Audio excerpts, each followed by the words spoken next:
हो सकते हैं। आप दोनों मेहमान मेरे साथ बने रहें प्लीज। इस बीच एक बड़ी खबर निकलकर सामने आई है।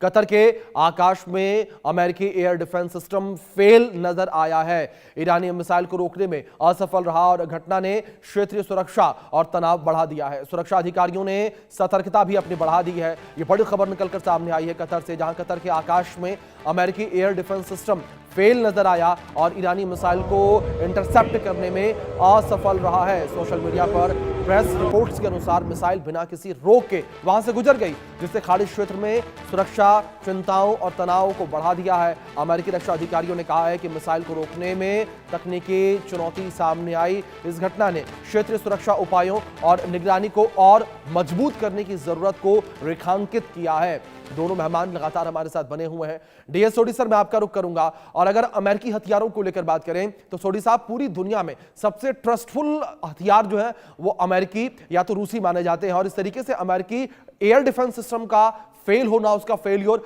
किस तरीके से अमेरिका के लिए भी एक बड़ी चुनौती। देखिए, जो अमेरिका के वेपन्स हैं और अमेरिका के जो एयर डिफेंस सिस्टम्स हैं, ये वाकई टेक्नोलॉजी वाइज बहुत आगे हैं जी और बहुत कैपेबल है। लेकिन हमें ये भी समझना पड़ेगा कि कभी ना कभी समटाइम्स इट डज हैपन कि कई बार ये सिस्टम फेल भी हो सकते हैं, या जो मिसाइल्स ईरान फायर कर रहा है वो भी काफ़ी शक्तिशाली मिसाइल्स हैं, तो वो भी कभी कभी सिस्टम को अवेयर भी कर सकती हैं। लेकिन ये तो मान के चलना ही पड़ेगा कि जो अमेरिका के सिस्टम्स हैं वो काफ़ी एडवांस्ड हैं टेक्नोलॉजी वाइज, और काफ़ी लीथल भी। जी बिल्कुल सर, जाहिर तौर पर जिस तरीके से आपने जिक्र किया, ये एक बड़ी चुनौती अमेरिका के लिए भी मानी जा सकती है कि जिस तरीके से अमेरिकी एयर डिफेंस सिस्टम जो है वो फेल हुआ है और ईरानी मिसाइल को वो इंटरसेप्ट नहीं कर पाया। ये अमेरिका के लिए एक बड़ी चुनौती साबित होता नजर आ रहा है। संजीव जी, दूसरी ओर इस युद्ध के हालातों के बीच जिस तरीके से अगर अमेरिकी हथियार के फेलियर को लेकर बात करें, इसे आप किस तरीके से देखते हैं? क्या आपको लगता है कि ये अमेरिका को एक स्टेप पीछे लेकर जाएगा? देखिए, जो बराज ऑफ मिसाइल्स अगर लॉन्च की जा रही हैं तो इसमें इस बात की संभावना हमेशा बनी रहती है कि एक या दो ऐसी जो मिसाइल हैं वो कहीं टारगेटेड एरियाज पर जाने में सफल हो जाएं। और ऐसी इस तरीके की जो रिपोर्ट्स हैं वो इजराइल के संदर्भ में भी उतनी सच हैं जितना कि जी अमेरिका के संदर्भ में। तो ये जो एक एरर और एक जो थोड़ी इस तरीके की सफलताएं एडवर्सरी को जरूर मिल जाती हैं बिल्कुल। कि वो संजीव जी, इस पर बात करूंगा आपसे, लेकिन एक बड़ी खबर निकलकर सामने आ रही है। ट्रंप की धमकी को लेकर ये अपडेट सामने आई है, जहां ईरान को ट्रंप ने एक सीधी धमकी दी है। ट्रंप ने ईरान को हथियार डालने की धमकी दी है। हथियार नहीं डाले तो मौत तय है, ट्रंप ने कहा है। ये आईआरजीसी, सेना और पुलिस हथियार डाले, ट्रंप के द्वारा एक बड़ी धमकी जो है वो ईरान को दी गई है। दूसरी ओर ईरान ने, और ईरान के जो मौजूदा जो अधिकारी हैं, जो सेना के अधिकारी हैं, उन्होंने कसम खा रखी है कि हम एक एक मौत का बदला लेंगे, हम खामेनेई की मौत का बदला लेंगे। और इस बीच ट्रंप का यह बयान निकलकर सामने आना, इस पर सबसे पहले जवाब मैं संजीव श्रीवास्तव जी आपसे चाहूंगा। संजीव जी, जिस तरीके से अमेरिका जो है लगातार अपनी एक धाक जमाने की कोशिश कर रहा है, क्या संजीव जी आपको लगता है कि कहीं से कहीं तक भी ये लड़ाई जो है वो इंसानी लड़ाई बची है, या केवल और केवल ये लड़ाई जो है वो अपने आप को बेहतर, अपने आप का जो वर्चस्व है वो बरकरार रखने की लड़ाई ये बची हुई है? अब अभिषेक जी, मैं आपके बड़े सम्मानित चैनल के माध्यम से ये कहना चाहता हूं कि दोनों ही पक्षों के लिए, चाहे वो यूनाइटेड स्टेट्स ऑफ अमेरिका हो, जी इजराइल हो या ईरान हो, डायलॉग और डिप्लोमेसी के जो रास्ते हैं उन्हें ओपन करके रखने होंगे। जी क्योंकि अगर इस तरीके का युद्ध की जो इंटेंसिटी अगर वर्तमान समय में जाहिर बनी हुई है, और ऐसे में जो अमेरिका और इजराइल की जो पावर है वो आईआरजीसी और इस्लामिक रिजीम की रिमेनिंग लीडरशिप के विरुद्ध ओवरवेलमिंग है। अमेरिका को पहले ही बहुत बड़ी सफलता मिल चुकी है। लेकिन इस तरीके का अगर जो इंटेंशंस अगर दोनों ही कॉन्फ्लिक्टिंग पार्टीज रखेंगी तो फिर ये जो टकराव है, जो स्कर्मिशेस हैं, जो इंसर्जेंसी इत्यादि की स्थिति में ये जा सकते हैं। और फिर अल्टीमेट जो खामियाजा है वो ईरान के सोसाइटी को और ईरान के लोगों को भुगतना पड़ेगा। जी निर्दोष लोग पहले ही मारे जा रहे हैं। तो ऐसे में एक बात मैं स्पष्ट रूप से कहना चाहता हूं कि यूनाइटेड स्टेट्स ऑफ अमेरिका को और इजराइल को डे वन ही बहुत बड़ी सफलता मिली कि जब उन्होंने टॉप लीडरशिप जो ईरान की थी उसको एलिमिनेट कर दिया, इंक्लूडिंग सुप्रीम लीडर अयतुल्ला खामनाई को। जी और उसके अलावा भी अब लगातार जिस तरीके का डोमिनेंस अमेरिका और इजराइल लगातार हासिल करते जा रहे हैं, और उनका campaign by each passing hour लगातार चल रहा है। तो ऐसे में ये जो अमेरिका को अपने जो स्ट्रेटेजिक ऑब्जेक्टिव्स हैं उनको हासिल वो लगातार करता जा रहा है।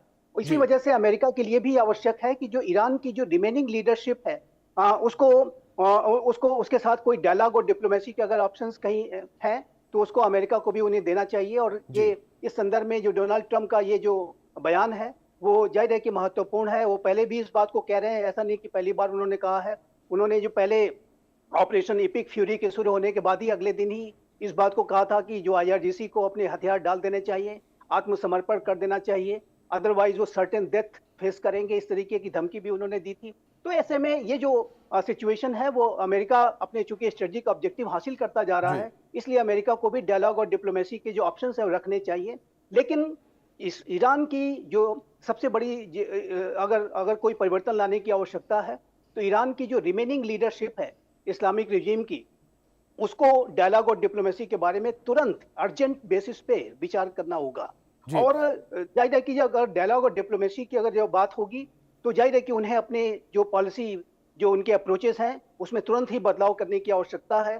चाहे वो उनके न्यूक्लियर विषयों को लेकर के जो उनका जो एम्बिशन है, जो मिसाइल्स के संदर्भ में जैसा आप देख रहे हैं, इसी मिसाइल पावर को लेकर बिल्कुल। और जहां ये बातें संजीव जी हम इस वक्त करते हुए नजर आ रहे हैं, इन तमाम बातों के बीच एक नया बयान निकलकर सामने आया है, एक बड़ी अपडेट निकलकर सामने आई है। अमेरिकी राष्ट्रपति ट्रंप का नया बयान सामने आया। ईरान की वर्तमान सत्ता खत्म होनी चाहिए। ट्रंप ने यह कहा है भविष्य में अच्छा नेता संभाले सत्ता, जिससे अच्छा नेता मनू वो सत्ता संभाले। ये बड़ी खबर निकलकर सामने आ रही है, जिससे अच्छा नेता मानू वो सत्ता संभाले। ट्रंप का एक नया बयान निकलकर सामने आया है। ये बड़ी खबर निकलकर सामने आई है।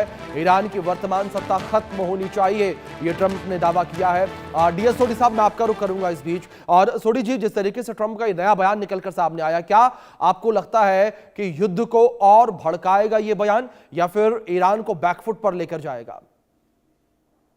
देखिए, अगर हम इस कॉन्फ्लिक्ट को देखें तो आप देखिए जो स्टेटमेंट्स अमेरिका से आ रही हैं, ये स्टेटमेंट्स मोस्ट ऑफ देम ये अमेरिका की जो एज ए कंट्री नहीं आ रही हैं, but as a individual mister Trump से आ रही हैं, क्योंकि उनका जो ईगो है वो बहुत बड़ा है। और आप देखिए हर जगह वो वर्ड जो यूज करते हैं वो आई वर्ड यूज करते हैं। I don't like this, I will not accept this, instead of saying that the country will not accept this. तो जो कन्फ्लिक्ट अभी चल रहा है, मेरा विचार यही है कि ये कन्फ्लिक्ट अभी रुकने वाला नहीं है, इतनी जल्दी रुकने वाला नहीं है।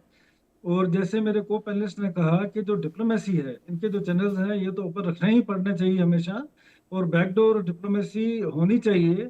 और ईरान के जो लीडर्स हैं अभी जो हैं उनको भी थोड़ा विचार करना पड़ेगा कि किस तरीके से इस कन्फ्लिक्ट को डिप्लोमेटिकली हल कर सकते हैं। हालांकि जो कंडीशंस अमेरिका ने लगा रखी हैं वो तो बड़ी स्ट्रिक्ट कंडीशंस है ईरान के लिए, पर फिर भी डिप्लोमेसी का जो डोर है उसको ऊपर रखना ही पड़ेगा।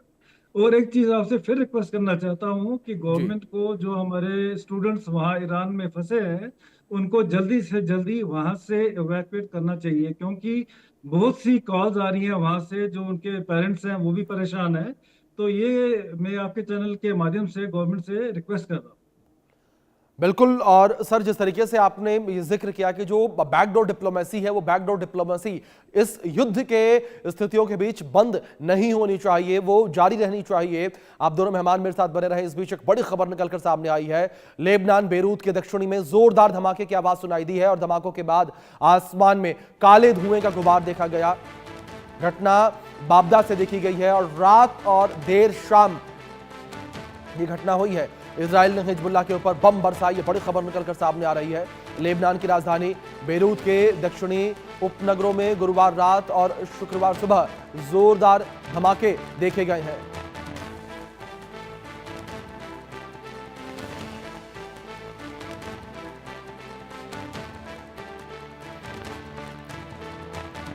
तो लगातार तमाम अपडेट्स और तमाम खबरें जो हैं वो आप तक हम पहुंचा रहे हैं, लेकिन फिलहाल एक नजर डालेंगे महाराष्ट्र से जुड़ी हुई तमाम बड़ी खबरों की ओर।